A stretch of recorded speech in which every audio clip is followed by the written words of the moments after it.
قربانی کے متعلق سوال ہوا جب اللہ کے رسول صلی اللہ علیہ وآلہ وسلم سے کہ یا رسول اللہ صلی اللہ علیہ وآلہ وسلم یہ قربانی کیا ہے؟ تو آقا کریم رؤوف الرحیم صلی اللہ علیہ وآلہ وسلم نے ارشاد فرمایا کہ یہ تمہارے باپ ابراہیم علیہ السلام کی سنت ہے، اور اس میں ہر بال کے بدلے میں اللہ تبارک و تعالیٰ تمہیں نیکی عطا فرماتا ہے، اور جب پہلا قطرہ خون کا زمین پہ گرتا ہے تو اللہ قربانی کرنے والے کے گناہوں کو معاف فرما دیتا ہے۔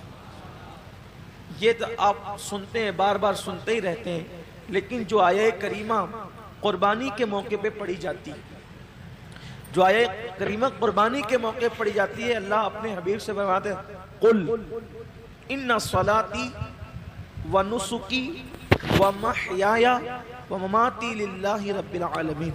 اے محبوب آپ فرما دیں کہ میری نماز، میری قربانیاں، حتیٰ کہ میرا جینا اور میرا مرنا سب اللہ کے لیے۔ اصل بات یہ آتی ہے اس دور میں کہ قربانی اللہ کے لیے ہونا چاہیے۔ قربانی، بلکہ قربانی ہی نہیں، ہر کام اللہ کے لیے ہونا چاہیے۔ لیکن کل تک شادیوں میں دکھاوا تھا، کل تک ظاہری اعمال میں دکھاوا تھا، اور اب لوگوں کے یہاں عبادت میں بھی دکھاوا پیدا ہو گیا،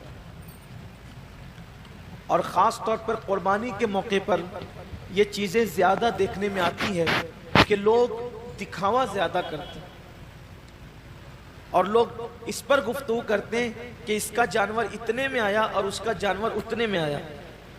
آپ جانور کتنے کا لاتے ہیں یہ اللہ کے نزدیک اہم نہیں ہے، آپ جانور کتنے کا لاتے ہیں یہ اللہ کے نزدیک اہم نہیں ہے، آپ جانور کیوں لا رہے ہیں یہ اللہ کے نزدیک اہم ہے۔ اس لیے کہ حدیث پاک میں آتا ہے کہ قیامت کے دن جب انسان کے اعمال کا دفاتر لے کر فرشتے اللہ کی بارگاہ میں پہنچیں گے تو ان کی نیکیاں بہت ساری ہوگی، اور فرشتے پیش کریں گے اللہ یہ کتنی نیکیاں لے کر کے آیا ہے؟ اللہ فرمائے گا فرشتوں تم نے صرف نیکی لکھی ہے کہ اس نے نیکی کی ہے، تمہاری نظر نیکی پر ہے، میری نظر نیکی کیوں کی ہے اس پر ہے، کیونکہ وہ علیم بذات الصدور ہے، وہ علیم و خبیر ہے۔ اللہ فرماتے ہیں کہ اس نے کیا کیوں ہے، اس پر میری نظر ہے۔ اے میرے فرشتوں اس نے نیکی تو کی ہے مگر میرے لیے نہیں کی ہے، اس لیے اسے گھسیٹتے ہوئے جہنم کے اندر لے جاؤ۔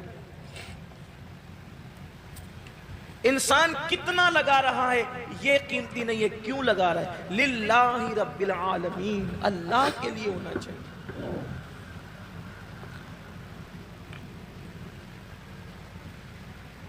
ایک مقام پر قرآن کہتا ہے کہ اللہ کے بارگاہ میں تمہارا خون اور گوشت نہیں پہنچتا قربانی کی۔ سورہ حج میں اللہ کا ارشاد ہے کہ تمہارا گوشت اور خون اللہ تک نہیں پہنچتا، اللہ تک تو تمہاری دلوں کی نیتیں پہنچتی، تمہارے دلوں کا تقوی پہنچتا ہے۔ میرے پیارے آقا صلی اللہ علیہ وسلم کے پیارے دیوانوں، آج کل قربانی اللہ ماشاءاللہ اس لیے بھی لوگ کرتے ہیں ہلو دوستو، چینل پہ نئے ہیں تو چینل کو سبسکرائب کریں۔ گوشت تو ملنا ہی ملنا ہے، گوشت نے جانا کہاں ہے؟ گوشت جائے گا کہاں؟ گوشت تو کھانے، لیکن نیت تو اچھی کرو۔ ہمارے بزرگوں نے فرمایا کہ اعمال سیکھنے سے پہلے اعمال کی نیت سیکھا کرو، اس لیے کہ مومن کی نیت اس کے عمل سے افضل ہے۔ نیت المؤمن خیر من عملہ، مومن کی نیت اس کے عمل سے افضل ہے۔ آپ نے کبھی سوچا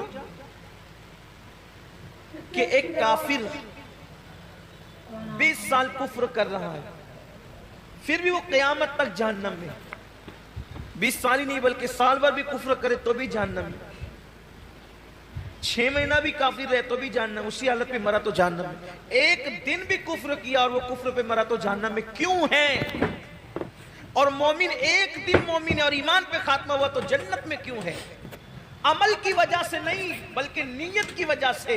کافر کفر پر اس لیے مرا کہ جب تک زندہ رہتا کفر پر رہتا, اس لیے ہمیشہ جہنم میں نیت کی وجہ سے. اور مومن جنت میں اس لیے ہے کہ جب تک دنیا میں رہتا ایمان پر رہتا, ایمان پر رہنے کی نیت اس کو ہمیشہ جنت میں رکھ رہی ہے.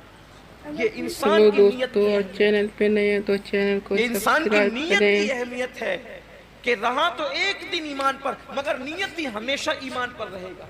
اس لیے ہمیشہ کی ایمان پر رہنے کی نیت اس کو ہمیشہ جنت میں رکھے گی, اور اس کو ہمیشہ کفر پر رہنے کی نیت اس کو ہمیشہ جہنم کے اندر رکھے گی. پتہ چلا کہ نیتوں پر اجر ملتا ہے. تو آج مومنوں کو, مسلمانوں کو نیت درست کرنے کی. جانور خریدو تو کتنا گوشت نکلے گا یہ دیکھ کر مت خریدو, بلکہ یہ اللہ کے نزدیک قبول ہوگا یا نہیں قبول ہوگا یہ دیکھ کر کے خریدو. آج گوشت ہی سب کچھ ہو گیا, اس لیے قربانی کی جو برکتیں ملنی چاہیے وہ برکتیں نصیب